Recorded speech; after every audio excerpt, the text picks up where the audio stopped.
DMI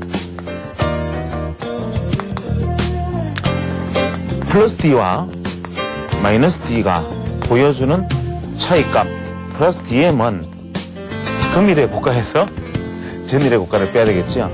우리가 흔히 마이너스 DM이라고 부르는 것은 전일의 저가에서 금일의 저가를 빼면 절대값, 시세라는 것은 분명히 높낮이가 있고 그 안에서 흔들림이 있고 출렁거림이 있지만 그 시세의 질이 무엇이냐가 바로 우리가 추세다라는 것을 보여주는 겁니다.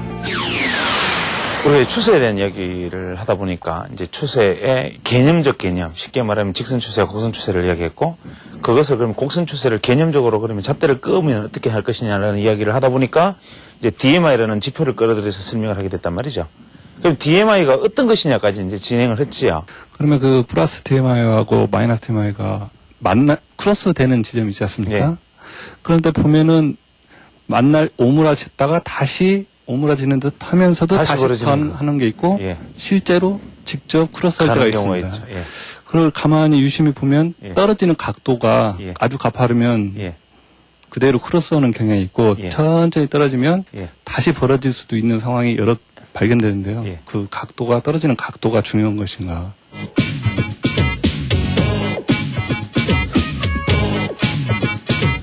제가 드리고 싶었던 말하고자 했던 핵심 요지, 쉽게 말하면 추세에서 말하고자 하는 핵심 요지를 먼저 소위 말 학습 목표라고 이제 말씀을 하신 것과 같아요. 다른 질문 없습니까? 그 DMI가 크로스 될 때 청산을 해야 되는 건지 저는 청산 시점이 다시 그 DMI가 벌어지면 팔았던 게 다시 가격이 그 가격이 변동이 생기면 괜히 팔았나 하는 청산 시점에 대해서 잘 궁금하거든요. 자, 넓은 범주에서는 같은 말씀을 하셨지요. 사실 뭐 시장이라는 것이 여기서 더 포지션을 강화하느냐, 청산하느냐, 뭐 이 문제 아니겠어요?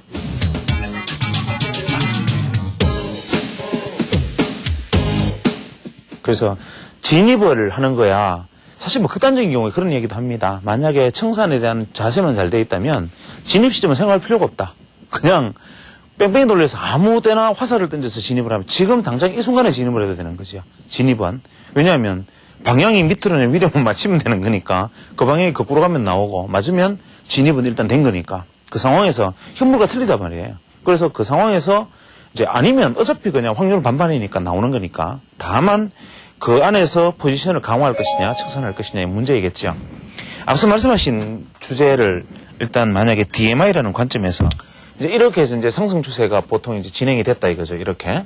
그러면 이제 마이너스 T는 뭐 보나마나 불을 보듯이 이제 이런 형태로 갔겠지요. 우리가 시세가 이렇게 와서 실제로 이렇게 와서 자 이렇게 와서 이제 다시 또 하락 추세로 가겠지요.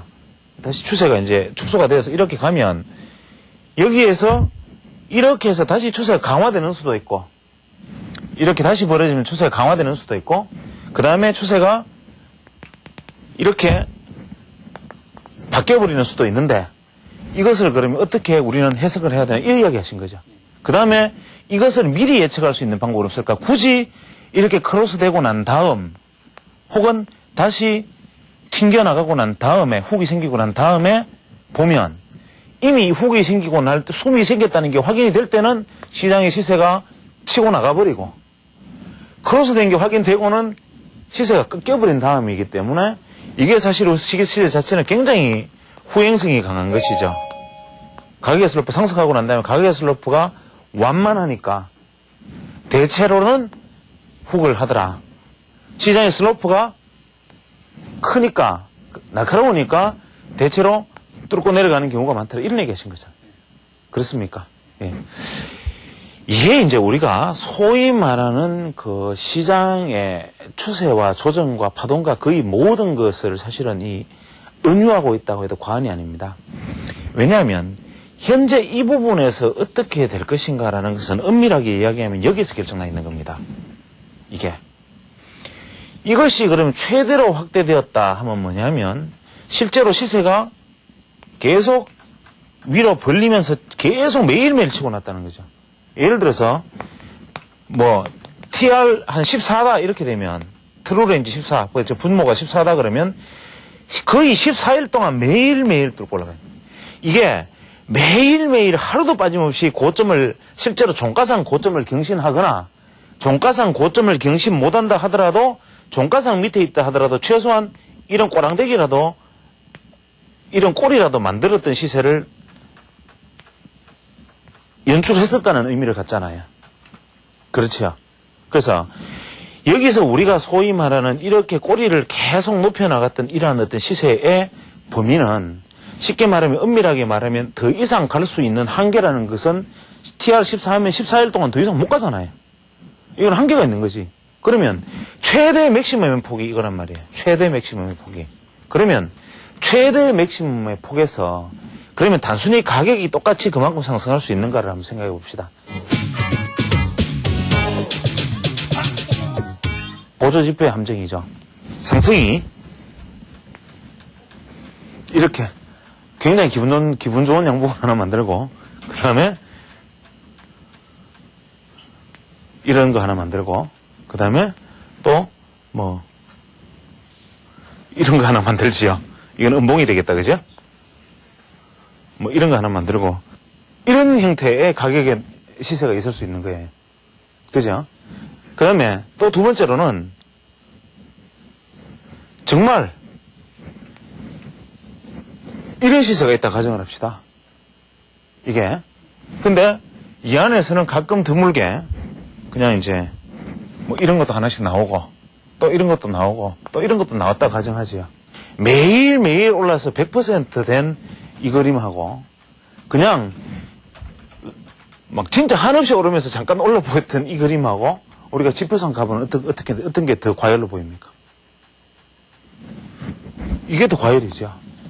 당연히.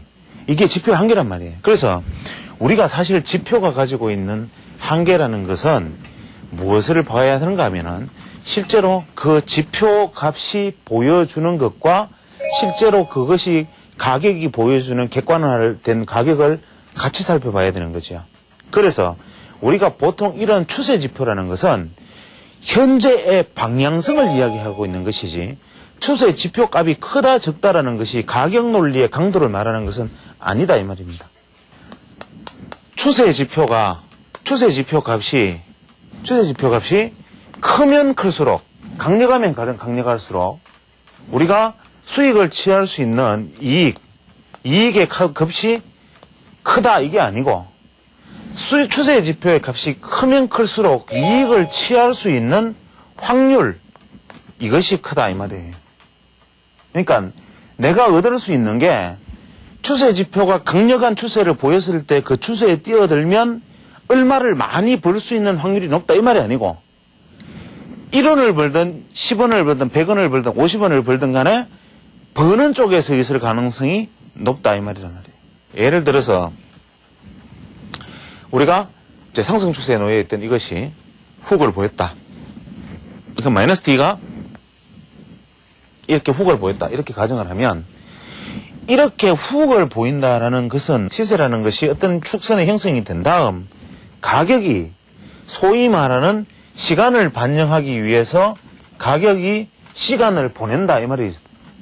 가격이 시간을 반영하기 위해서 또는 가격이 가격을 반영하기 위해서 가격을 조정한다. 두 가지잖아요. 쉽게 말하면 가격 논리의 관점에서 시장의 조정폭이 이렇게 슬로프의 퍼센트의 가격이 하락이 있었을 것이고 만약에 시간을 반영한다 하면 쉽게 말하면 횡보 조정 내지는 어떠한 형태의 시간을 반영하는 형태로 흘러갔었겠죠. 시간을 반영하는 형태로 흘러가면 어떤 현상이 생깁니까? 50%의 폭 이하로 내려갈 수 있는 플러스 T가 없고 50%의 폭 이상을 넘어서는 마이너스 T가 없다. 그러니까 쉽게 말하면 비추세 구간에 진입해 있다 이 말이잖아요. ADX 같은 경우에 이런 경우에 추세가 이렇게 강해지다가 오히려 추세가 약해지는 형태의 상황에 지금 놓여 있는 것이죠. 그래서 만약에 이것이 크로스를 하지 않고 이렇게 훅을 보여줄 것이다. 이렇게 가면은 조정각이 이렇게 뜨는 것으로 봐서는 이것에서 이렇게 훅하는 슬로프를 보여줄 것이다 생각하는 것은 가격과 지표라는 것을 우리가 같이 포함해서 생각하면 그런 착각을 불러일으키지만 실제로 이것이 우리가 각도가 이렇게 와서 이렇게 왔다, 각도가 이렇게 와서 이렇게 왔다 하는 논리 때문에 이것이 훅을 보인다, 크로스를 한다는 것은 아니다 이 말입니다. 이거는 가격 논리가 아니라 방향성의 논리이기 때문에 이것은 어디까지나 그냥 조정의 가능성이 있는 것이다. 옆으로 오든 밑으로 오든 각이 꺾이든 펴지든 무조건 조정의 가능성이 있는 것이다. 다만 이것이 훅이냐 아니면 크로스냐라는 것을 예측할 수 있는 방법은 다른 방법이 있는 것이죠. 그 부분에 대한 얘기는 또 계속 논의를 하기로 하죠.